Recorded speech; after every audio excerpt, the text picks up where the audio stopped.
In this WrestleTalk news, Shane McMahon wanted a backstage fight. A long-term WWE plan has been scrapped, and there was concern backstage over a WWE star. Subscribe and enable notifications to always on for daily wrestling news videos. Support WrestleTalk! Oh, Shane O'Mac, he had a pretty ill-fated return at WrestleMania 39, didn't he? Interrupting The Miz, having an impromptu match against him before immediately tearing his quad and forcing Snoop Dogg to intervene and hit arguably one of the funniest and/or worst people's elbows I've ever seen. This was Shane O's first appearance since the 2022 Royal Rumble, which was also infamous in the fact that Shane was the one to book it and tried to only book it around himself, and then got his numbers mixed with Randy Orton, so it was just a comedy of errors all round. But looking back a few years though, it seems Shane nearly came to blows with one Brock Lesnar at WrestleMania 34. In a now infamous clip made public on the WWE 24 documentary, following his successful retention of the Universal Championship against Roman Reigns in the main event, Brock decided to head backstage and launch the belt towards Vince McMahon. Clearly quite annoyed about something, probably something to do with all the boring and this is awful chants coming at the end of a 14-match card. There's now another side to this story, as apparently this nearly escalated into a fight between Lesnar and Shane McMahon, who also wrestled on the show alongside Daniel Bryan against Sami Zayn and Kevin Owens. Road Dogg spoke about the situation on his Oh You Didn't Know podcast, where he said, "He threw the title across me to Vince McMahon and everybody kind of stood up like, what the crap was that? I remember Shane being in Gorilla and being hot and trying to go after Brock, and I said, hey, let's let it go, let's just stay right here and all keep our teeth." Probably a smart move, Mr. Dog, though with Shane McMahon's lethal punches, I think he might have been able to take it to Brock, you know? That's like peak Shane McMahon punches. And now look, I know it's all been doom and gloom lately with Vince being back and then he wasn't, but he still kind of is, and we're all hyper-focusing on little things from WWE shows and picking them apart to see where Vince's fingerprints are. But I'm afraid I've got some bad news. There's more. Eagle-eyed viewers of WWE shows, or actually in this case, eyed viewers of WWE shows will have noticed a few pretty glaring omissions from the product recently. Around Royal Rumble season and in the lead to Elimination Chamber, a story had begun where the Hurt Business could potentially be reuniting, with MVP hinting as much on TV and having meetings with Cedric Alexander and Shelton Benjamin. It seemed to be part of a larger story that would pay off following Lashley and Lesnar's match at Elimination Chamber. But after Lashley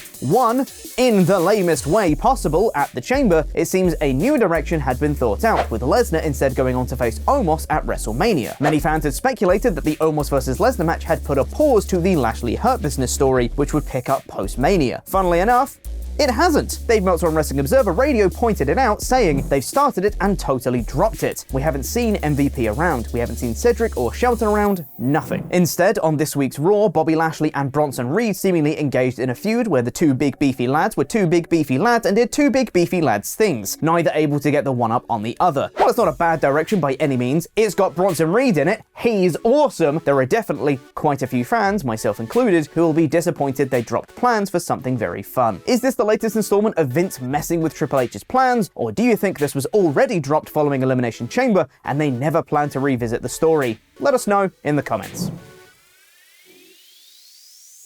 Thank you for being awesome pledge hammers on our Patreon page, WrestleTalk's personal ring announcer Rodrigo Benitez, and he can last Sean Fur longer than you in the ring. You can get your own shout out and loads of extra bonus content by visiting us at patreon.com/WrestleTalk. As discussed on yesterday's news episode, there were quite a few last-minute changes to Raw on Monday, as there were severe travel delays for a lot of talent. There were some more details given courtesy of PW Insider Elite, who noted that a sizable chunk of the show was rewritten as Sami Zayn, Bianca Belair, The Street Profits, Damian Priest, Rhea Ripley, and Matt Riddle all dealt with delays going to Seattle. The reported cause of this was poor weather in the Orlando area, which is where they were flying from. Several of those named talent reportedly showed up too late to appear on Raw, and so immediately hopped back on another flight back to Florida, meaning they were on back-to-back coast-to-coast flights.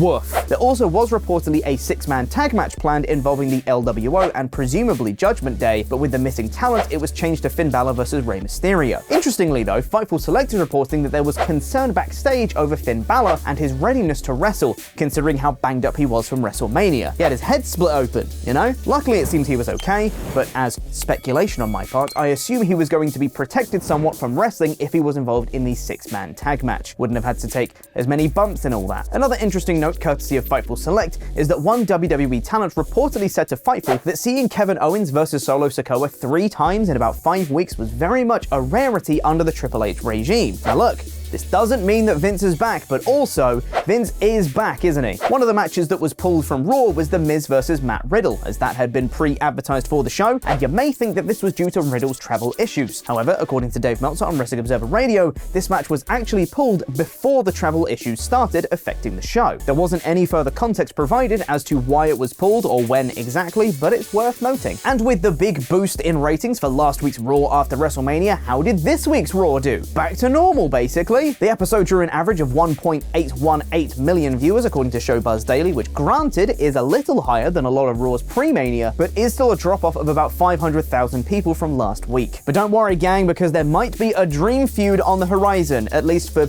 me and probably a couple of others. One of the matches for WrestleMania 39 that fans had speculated about and booked themselves into a work shoot about was the possibility of a Brock Lesnar versus Gunther match, with the two even trading a stare down at the Royal Rumble. And as that didn't come to pass, there have been a few people, including me, who thought, well, it was wishful thinking, let's move on. But also, don't! As according to Worked Wrestling on Twitter, while Gunther has publicly stated during interviews that he'd like a match with Brock Lesnar, the idea has been floated backstage to potentially have them face off sometime this summer. A SummerSlam match of Lesnar versus Gunther for the IC belt just sounds delightful to me. Please make it happen. I'll be the happiest of little boys.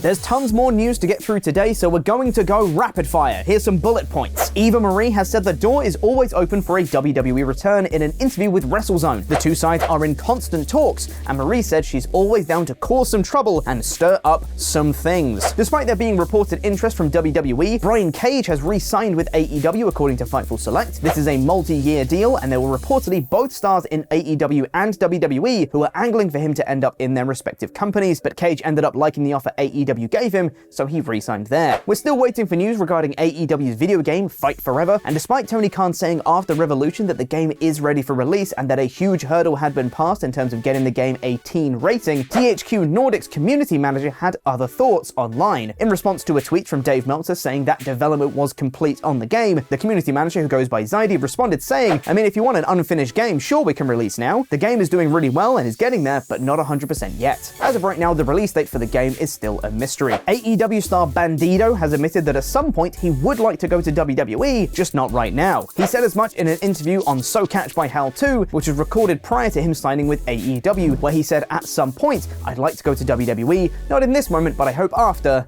Later. There's been another AEW signing though, as Tony Schiavone has revealed on the What Happened When podcast that 18-year-old indie standout Billy Starks has been signed by the company. Starks most recently appeared for AEW on Battle of the Belt 6, where she unsuccessfully challenged Jade Cargill for the TBS belt. Logan Paul's contract renewal picture that he posted has been compared to his original signing picture, and many have deduced that this was clearly photoshopped from the original one. Logan has since denied this. It's very funny. Both Conan and Rey Mysterio have spoken to El Hijo del Vikingo and told him to slow down to prolong his career. Conan revealed as much on the Keeping It 100 podcast and said he told Rey to talk to him as Vikingo already needs a knee surgery and Rey's had 14, so he gave him some good advice. And that's it for today. If you haven't seen Ollie's big speech from yesterday's news, you should, because now I get it. I understand what he wants. I know what he's going to do, and I'm going to try my best to stop him.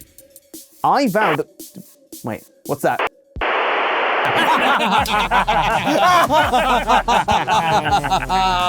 It's a new day. Yes, it is. Oh, it's the end of days. Hey, Tempest, have you got a message that you want to send to any little Peters that might be out there watching? Yes, I do. Because you see, ever since Pete and Tempest started LIW, it's been exactly that. Pete first and Tempest second, but no more. Now it's about me. It's about my videos, my successes. It's about the 2 years it took me to go from undesirable to un-goddamn deniable. Well said, Tempest. You see, here at the New World Ollie, we're all equal. We don't put anyone above anybody else. Oh, wait, does that mean we could do my idea of calling it the New World Friends? Quiet, Luke. Peter, I invite you tomorrow to a meeting on neutral territory. No shenanigans. No hot tag traps. We'll all wear gloves. But we need to meet to put an end to this once and for all. To discuss terms of our final battle. Tomorrow, Peter, I invite you to business in my basement. It's like Quake by the Lake. Cool. But for now, why not go check out this clip from Monday Night War? You're not gonna like this, but Carmella, Nikki ASH, and Finn Balor have to miss the show this week. Oh!